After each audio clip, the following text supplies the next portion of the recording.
பலம்புரி John சொன்னார், வாசிக்கிற பழக்கம் இளைஞர்களுக்கு இருக்குல்ல, முதல்ல இருந்ததுங்க. ஒரு அரசியலை தீர்மானித்தது ஒரு தினசரி பத்திரிகைங்க. டெய்லி ஒரு பத்திரிகையில் ஒரு தலைவர் எழுதுவார். அந்த தலைவர் எழுதின கடிதங்களை, தம்பிக்குங்கிற ஒரு கடிதத்தை படிச்ச பல்லாயிரக்கணக்கானவர்கள் அந்த தலைவரை தேர்ந்தெடுத்த வரலாறு இந்த பூமியினுடைய வரலாறு. இன்னைக்கு நான் சொல்றேன், இளைஞர்களுக்கு சொல்றேன், கிரிட்டிசிசம் பயங்கரமா இருக்கு உங்ககிட்ட. சாபாஷ், என்ன கிரிட்டிக்ஸ் தெரியுமா, நீங்க நல்லா பண்றீங்க. ஆனா என்ன பிரச்சனைனா, படிக்க மாட்டேங்கிறீங்க. புக்ஸ, மனிதர்களை நன்றாக வாசிக்கிறீர்கள், புத்தகங்களையும் வாசியுங்கள் என்கிறேன். ஏன் தெரியுமா வாசிக்கிறது இல்ல? இதுதான் பிரச்சனை. எனக்கு தெரியும், பாம்பின் கால் பாம்பறியும். என்ன பிரச்சனைனா இதுதாங்க சூட்சுமம். வேகமான காட்சிகளை பார்த்து பழக்கப்பட்ட கண்கள் நிதானமாக ஒரு வாக்கியத்தை படித்து தியானிக்க முடியாது. ரொம்ப வேகம். நான் ஒன்று சொல்றேன், புக்கு வாசிங்க. இளைஞர்களுக்கு சொல்றேன், புக்கு வாசிங்க. ஏன் தெரியுமா? ஒரு காட்சியை பார்ப்பதை விட அது மிக முக்கியம் உங்களுக்கு. ஏன்னா ஒரு காட்சி வருகிறது, ஒரு தெரு. அந்த தெருவில் அப்பொழுதுதான் கார்ப்பரேஷன் பம்பை புதிதாக நட்டு வைத்திருக்கிறார்கள்.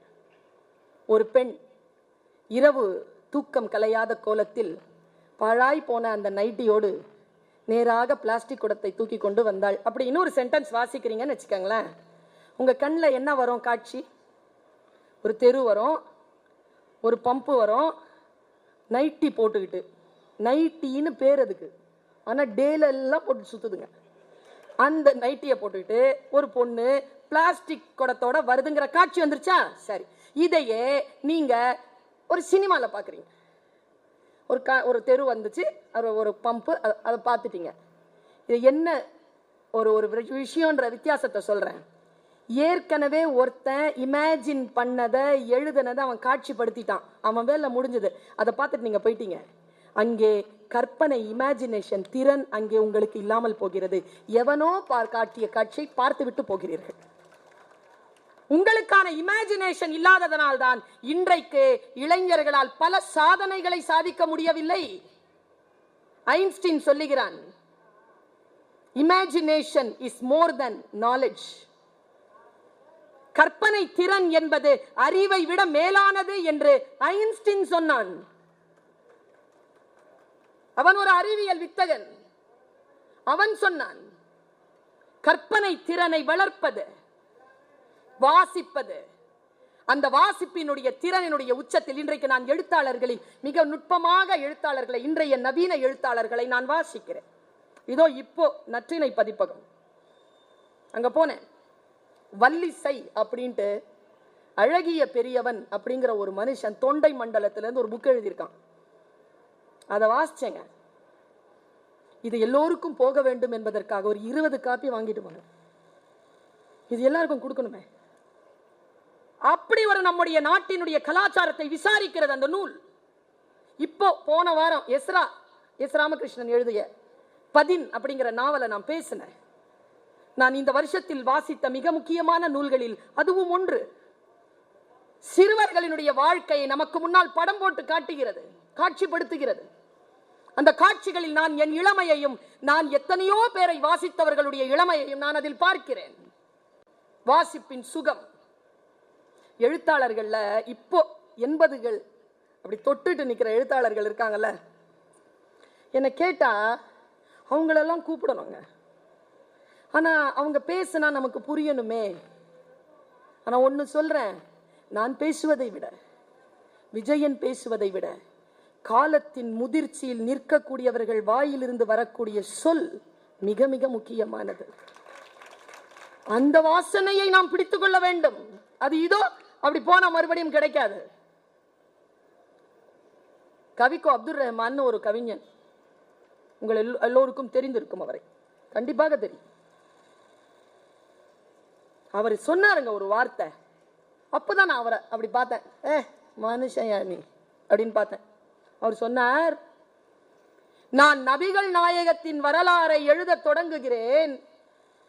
நான் எழுத தொடங்குகின்ற அவர் சொன்ன டைரக்ட் ஸ்டேட்மெண்ட். நாங்க குற்றாலத்தில் உட்கார்ந்து இருக்கிறோம் பயிற்சி பட்டறையில், கவிதை எழுதுவது எப்படி. அவர் புல்தரையில் உட்காந்துருக்காரு, பெரிய நிலா, பௌர்ணமி. நாங்கெல்லாம் கீழே உட்காந்துருக்கோம். உட்காந்து பேசுகிறான் மனுஷன். என்னை கேட்டா, ராஜாங்க அதெல்லாம் அரசவை, அரசன் உட்காந்து பேசுகிறான் மனுஷன். சொன்னார், நான் நபிகள் நாயகத்தின் காவியத்தை எழுதுவதற்கு தொடங்கி இருக்கிறேன். தொடங்குவதற்கு முன்னால் இறைவனிடத்தில் நான் வேட்கை நிகழ்த்துகிறேன். இறைவா, எனக்கு பைபிள் எழுதுகின்ற பொழுது ஏசையாவுக்கு நீ தந்த எழுதுகோலை எனக்கு தருவாயாக என்று நான் கேட்கிறேன் அப்படிங்கிறாரு. நபிகள் நாயகத்து வரலாறை எழுதுறதுக்கு, பைபிள்ல ஏசையா எழுதுறதுக்கு இறைவன் கொடுத்த எழுதுகோலை கேட்கிறானா? அவன் கவிஞன். அவன் வாசிப்பை, அவனுடைய எழுத்துக்கள் வாசித்தால் உன்னதமானவை. நான் ஒரு வார்த்தைகளை சொல்கிறேன், நான் வாசித்து ருசி அறிந்து அதை தேடி தேடி தேடி திளைத்து, வாயில ஒரு மிட்டாயில முதல்ல வரும், சின்ன பிள்ளைல இருக்கும் லாக்டோ கிங்னு ஒன்று வரும்.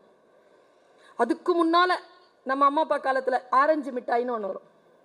அது அவ்வளோ சீக்கிரமா கரையாது. வன்முறையாளர்கள் மட்டும்தான் கடித்து சாப்பிடுவார்கள்.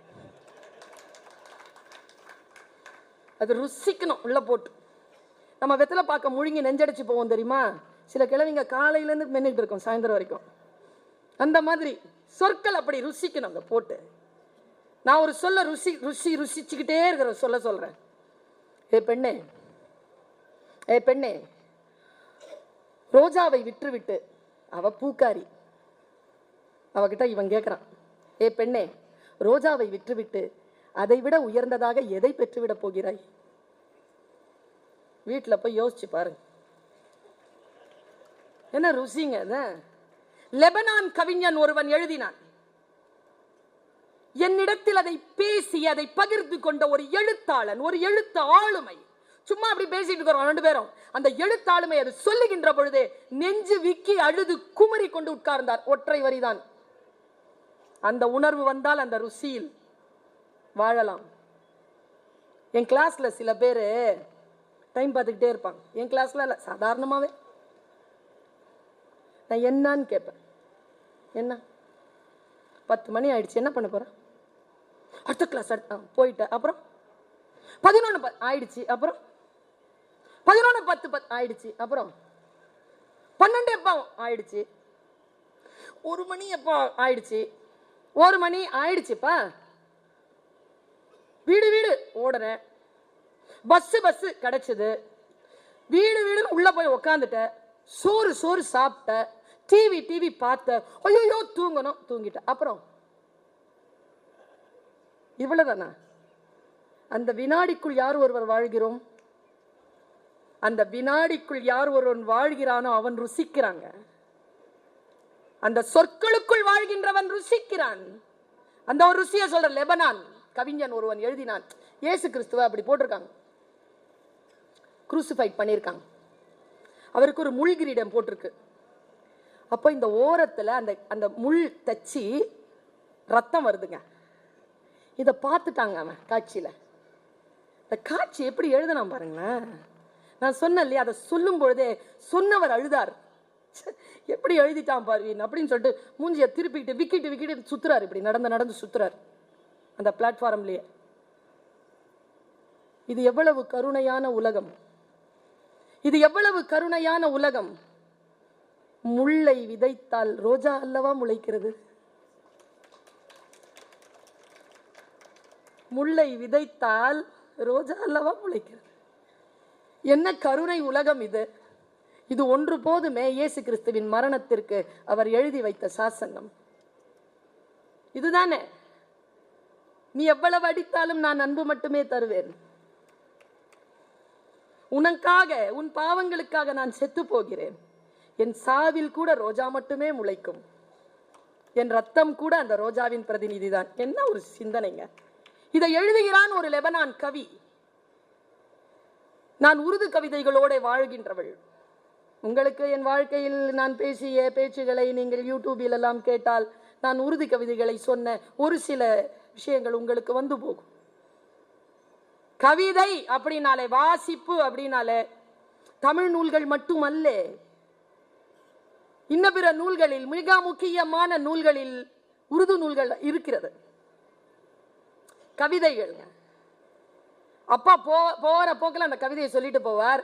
நான் அந்த கவிதையை எழுத்துல எடுத்து பார்ப்பேன்.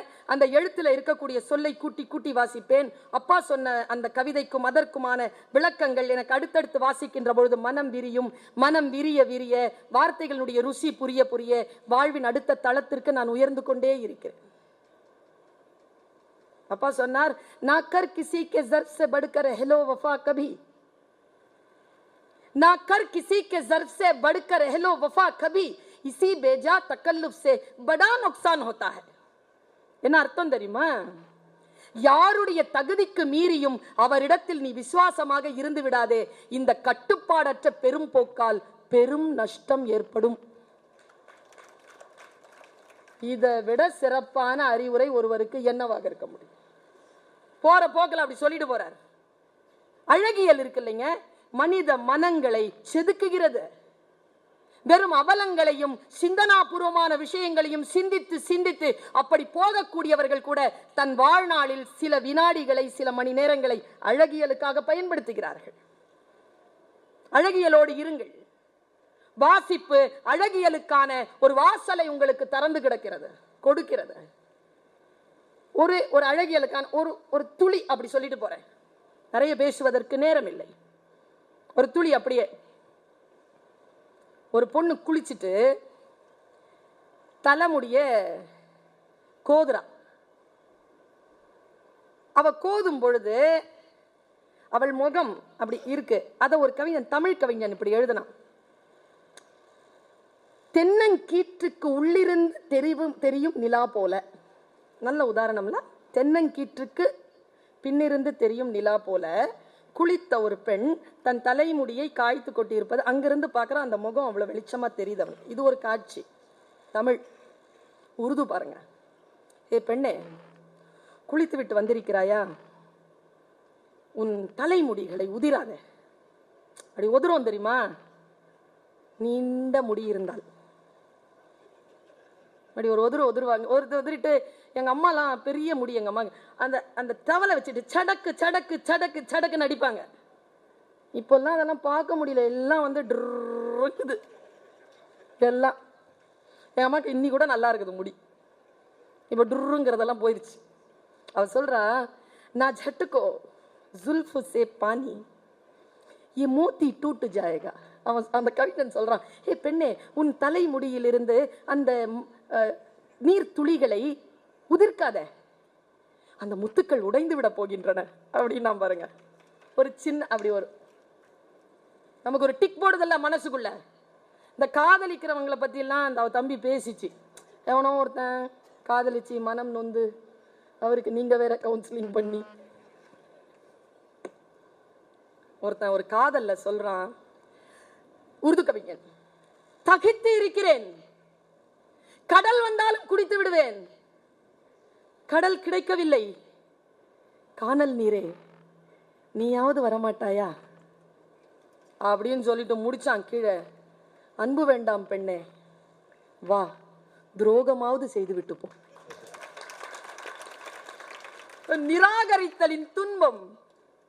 நான் வாசிக்கிறேன். அதை வாசிக்கின்ற பொழுது பகை மேல நிராகரிப்பதை விட, நிராகரிக்கப்படுவதை விட மிக உன்னதமானது பகை.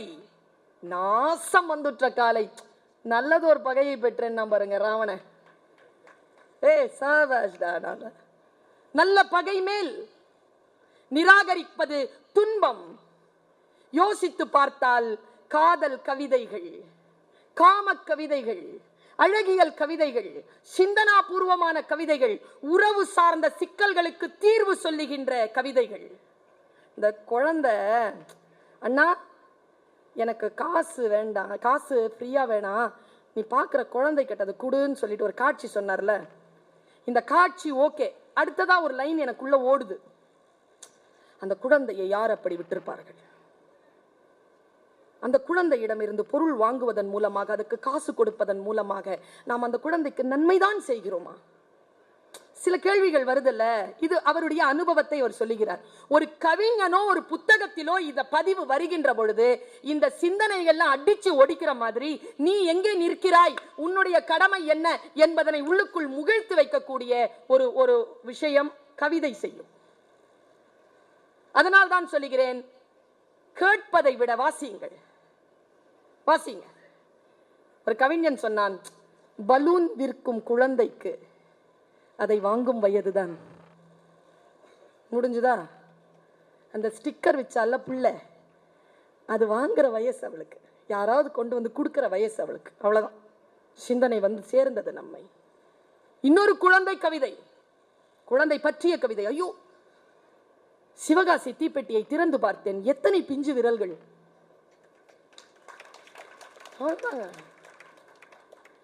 சில ஒரு 2 பேருக்கு நடுவுல ஏதோ ஒரு ஒப்பந்தம் இருந்திருக்கு, ஒரு ரகசிய ஒப்பந்தம் ஒண்ணு போயிட்டு இருக்கு.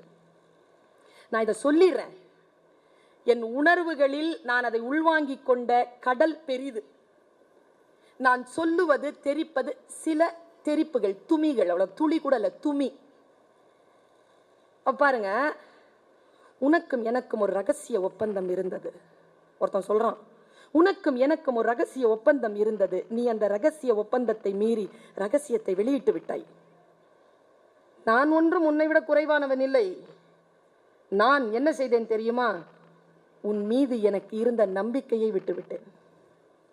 இவ்வளவுதாங்க. நீங்க வீட்டுல போய் இத போட்டு மென்னு பாருங்க. ஒரு துரோகிக்கு நீங்கள் இதை விட பெரிய தண்டனை வேற எதுவும் கொடுத்து விட முடியாது. உன் மீது நான் நம்பிக்கை எழுந்துட்டேன், அவ்வளவுதான், நத்திங். இன்னொரு ஒரு கவிதைங்க, உருது கவிதை, காலிப், மிர்சா காலிப். அவர் எழுதுறார், நீயும் நானும் பிரிந்து விட வேண்டும் என்று முடிவானதற்கு பிறகு, நீயும் நானும் பிரிந்து விட வேண்டும் என்று முடிவானதற்கு பிறகு உனக்கும் எனக்கும் இடையில் எதற்கு பகை என்ற புதிய உறவு?